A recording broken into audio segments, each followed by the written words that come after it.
அனுராகா முழு நாவல் அத்தியாயம் 1.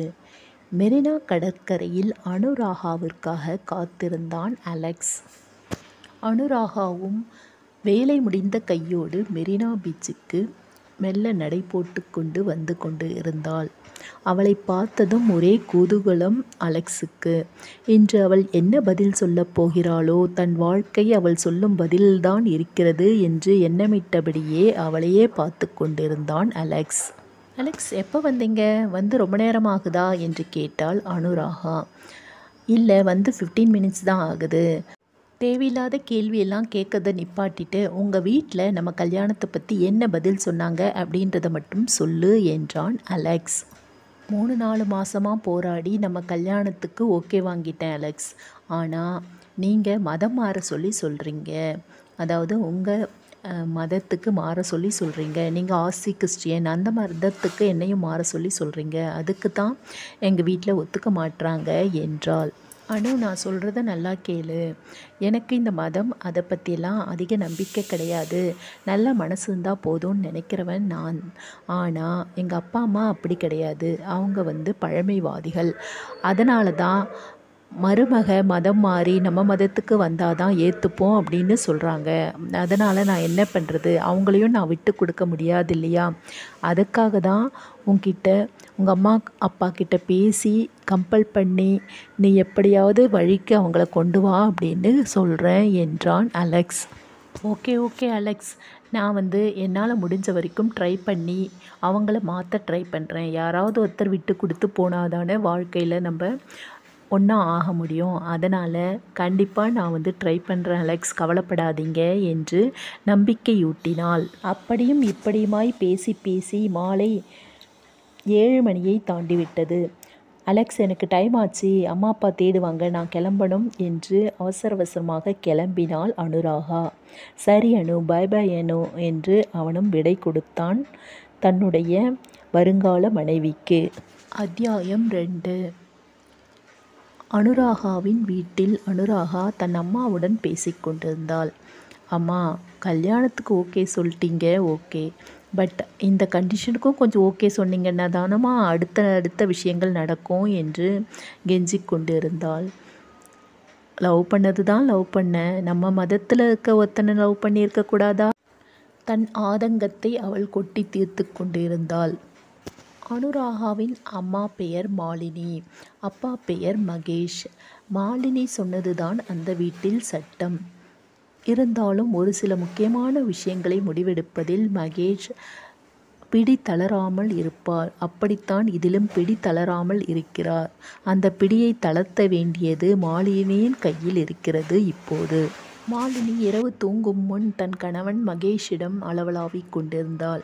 என்னங்க, கொஞ்சம் இந்த கண்டிஷனுக்கு மட்டும் ஓகே சொல்லுங்கள். நம்ம பொண்ணு ஆசைப்பட்டுட்டா, அந்த பையனும் ஆசைப்பட்டுட்டான். சரி, யாராவது ஒருத்தர் விட்டு கொடுத்து போகணும் இல்லைங்க வாழ்க்கையில் என்று எஞ்சி கொண்டிருந்தாள். அது எப்படிடி நம்ம மதத்துலேருந்து அவங்க மதத்துக்கு நம்ம மாற முடியும்?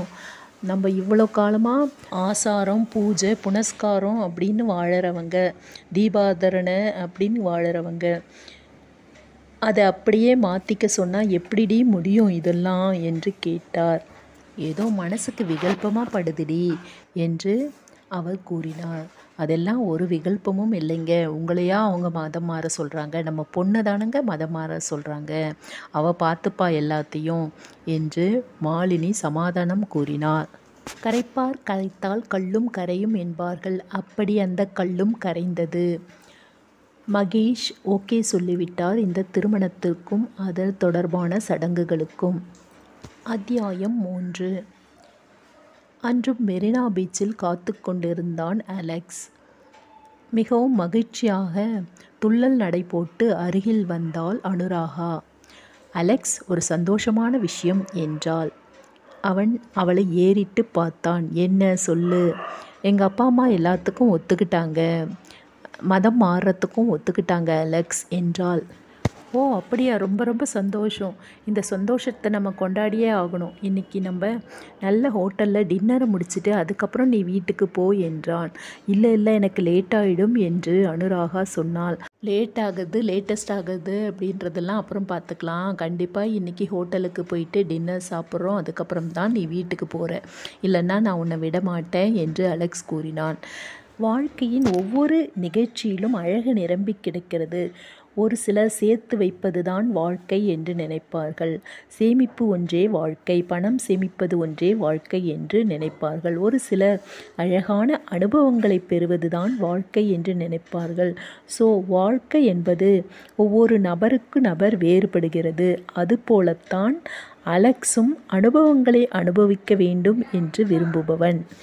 அதாவது பயணங்கள் மேற்கொள்வது, இன்னும் பல இடங்களை சென்று ரசிப்பது போன்ற விஷயங்களில் அவனுக்கு அலாதி ஆர்வம் அதிகம். அவர்கள் இருவரும் பஸ் பிடித்து அடையாறில் உள்ள சங்கீதா ஹோட்டலுக்கு சென்றார்கள். அங்கு என்னென்ன பிடிக்குமோ அனைத்தையும் ஆர்டர் செய்து சாப்பிட்டார்கள். முக்கியமாக அனுராகாவுக்கு தோசை என்றால் தான் பிடிக்கும். அதாவது ஹோட்டலில் தோசை சாப்பிடுவது என்பது அவளுக்கு ரொம்பவுமே பிடித்த ஒன்று. மசால் தோசை ஆர்டர் செய்தால், பொடி தோசை ஆர்டர் செய்தால், வயிறு நிறைய சாப்பிட்டாள். அலெக்ஸுக்கு எப்போவுமே பரோட்டா தான் அதிகம் பிடிக்கும்.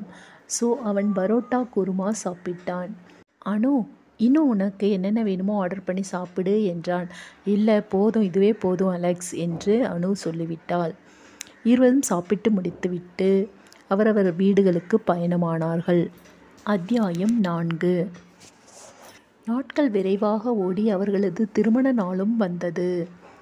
இருவரும் இன்பத்திலும் துன்பத்திலும் உடல் நலத்திலும் நோயிலும் உனக்கு பிரமாணிக்கமாயிருப்பேன், வாழ்நாள் எல்லாம் உன்னை நேசிக்கவும் மதிக்கவும் வாக்களிக்கிறேன் என்று தங்களுடைய வாக்குறுதிகளை பரிமாறிக்கொண்டனர் ஃபாதர் முன்பாக. உன் அன்பிற்கும் பிரமாணிக்கத்துக்கும் அடையாளமாக இந்த பொன் தாலிக்கயிறை நான் ஏற்றுக்கொள்கிறேன் என்று பொன் தாலிக்கயிறை கட்ட, அதாவது அலெக்ஸ் கட்ட அனுராகா ஏற்றுக்கொண்டாள்.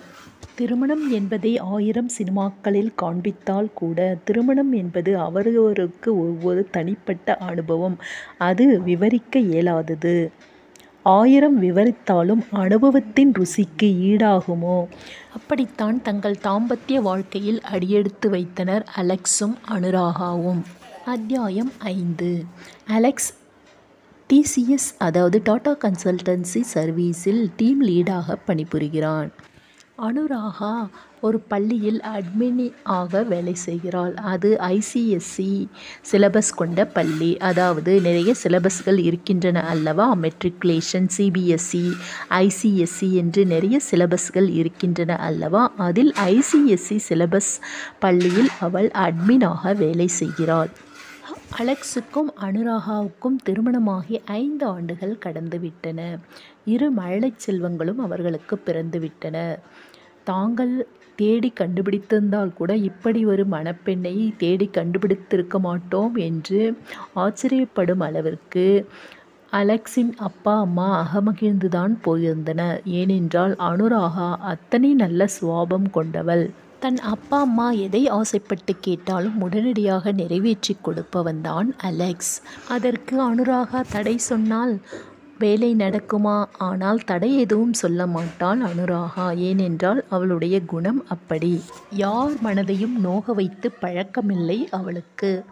யாருக்கும் துன்பமளிக்காமல் பிறர் துன்பம் போக்கியும் வாழ்வதே இன்பமான எதிர்காலத்துக்கு வழி என்ற மகரிஷியின் தத்துவங்கள் அவளுக்கு அடிக்கடி நினைவுக்கு வரும். நாம் யாருக்கும் துன்பமளிக்கக்கூடாது, முடிந்தால் பிறருக்கு நன்மை செய்ய வேண்டும், அதுதான் நம்முடைய இன்பமான எதிர்காலத்துக்கு வழிவகுக்கும் என்று அடிக்கடி எண்ணமிடுவாள் அவள். மழலை செல்வங்கள் பிறந்த பிறகு அவர்களை கவனிக்கும் பொறுப்பு வந்துவிட்டதால் பள்ளி வேலையை விடும்படி ஆயிற்று அனுராகாவுக்கு. இந்த நிலைமையில் அவர்களுடைய வாழ்க்கையில் ஒரு இனிய மாற்றம் நிகழ்ந்தது. அலெக்ஸுக்கு லண்டனில் ஒரு ப்ராஜெக்டில் வேலைவாய்ப்பு கிடைத்தது. ஆன்சைட், அதாவது கம்பெனிலேருந்தே அனுப்புவார்கள் அல்லவா, அதுபோல் ஆன்சைட் ஒர்க்கு கிடைத்தது. அந்த ஒர்க்குக்கு அலெக்ஸ் முதலில் சென்றான்.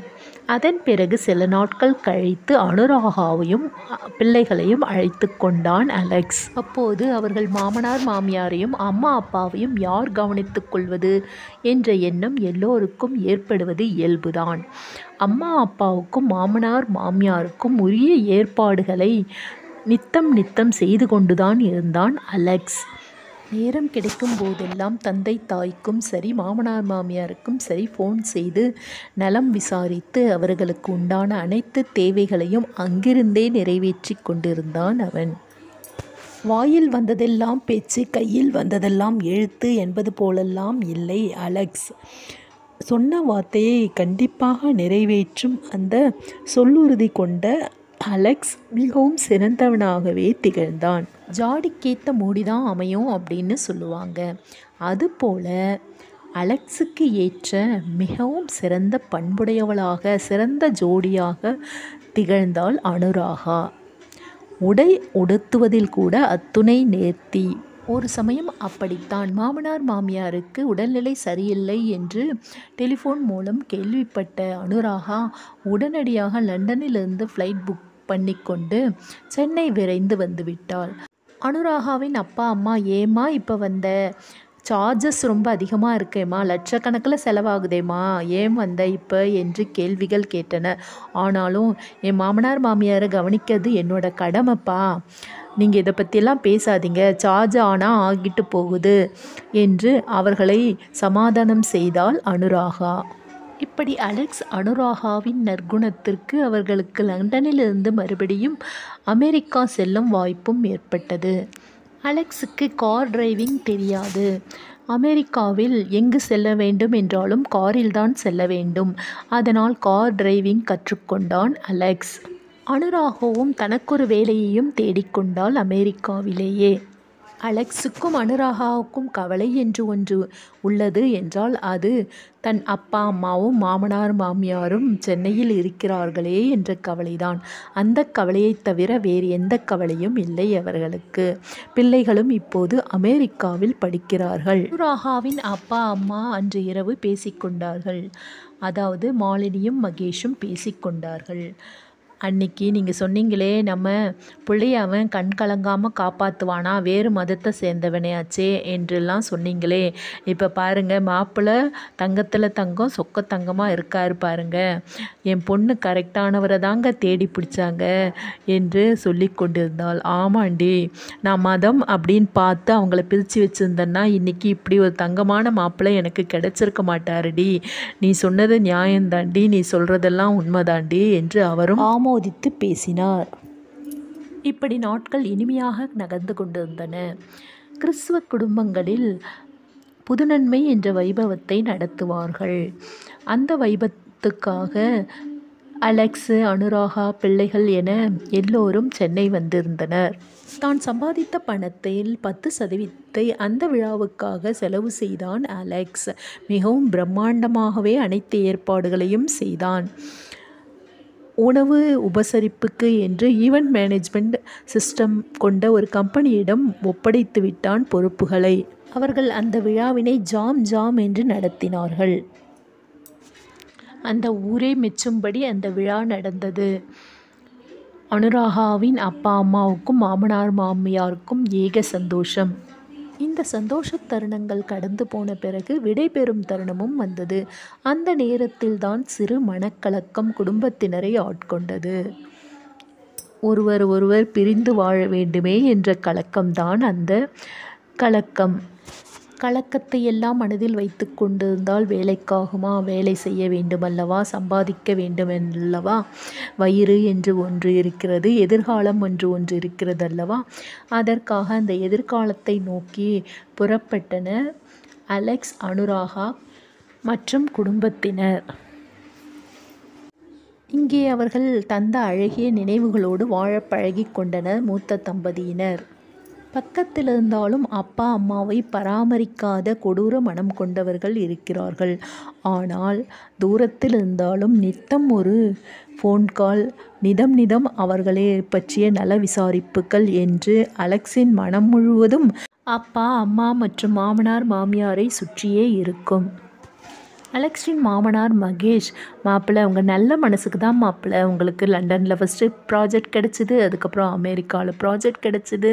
ஸோ நீங்கள் ரொம்ப நல்லா இருக்கிறதுக்கு காரணம் உங்கள் நல்ல மனசு தாங்க மாப்பிள்ளை என்று அடிக்கடி சிலாகித்து பேசுவார். அனுராகாவின் மாமியாரும் ஒன்றும் குறைந்தவள் அல்ல. தன் மருமகளை புகழ்வதற்கு தன் மருமகளை யாரிடமும் விட்டு கொடுத்து பேச மாட்டார்கள். என் மருமகளைப் போல வருமா என்று உயர்த்திதான் பேசுவார்கள். நல்லவர்கள் கூடும்போது நன்மைகளும் கூடிப்போகும், உயர்வுகளும் கூடிப்போகும் என்பதற்கிணங்கதான் அலெக்ஸ் அனுராகாவின் வாழ்க்கை சிறப்புற சென்றது. அவர்கள் வாழ்க்கையின் இன்னுமொரு இனிய நிகழ்வாக அனுராகா கருவுற்றாள். 3வது முறை கருவுற்றாள். கருவுற்று அழகிய ஆண் குழந்தையையும் பெற்றெடுத்தாள். 3 குழந்தைகளுடன் மகிழ்ச்சியுடன் அலெக்ஸ் அனுராகா தம்பதியர் வாழ்க்கை செல்கிறது. மதம் கடந்த இந்த மனிதர்களின் உயர்ந்த உள்ளங்கள் பிடித்திருந்தால் மறக்காமல் இந்த கதைக்கு ஒரு லைக் பண்ணிடுங்க. மற்றவங்களுக்கும் இந்த கதையை ஷேர் பண்ணிடுங்க. நன்றி, வணக்கம். Thank you friends. இதை கேட்குற நேயர்களாகிய நீங்களும் அம்மா அப்பாவையும் சரி, மாமனார் மாமியாரையும் சரி மிகவும் சிறப்பாகவே பார்த்துக்கோங்க. உங்களுடைய வாழ்க்கையிலும் ஆசீர்வாதங்களும் அற்புதங்களும் நிறைவாகி கிடைக்கும். வெள்ளத்தனைய மலர் நீட்டம் மாந்ததம் உள்ளத்தனையது உயர்வு. நன்றி.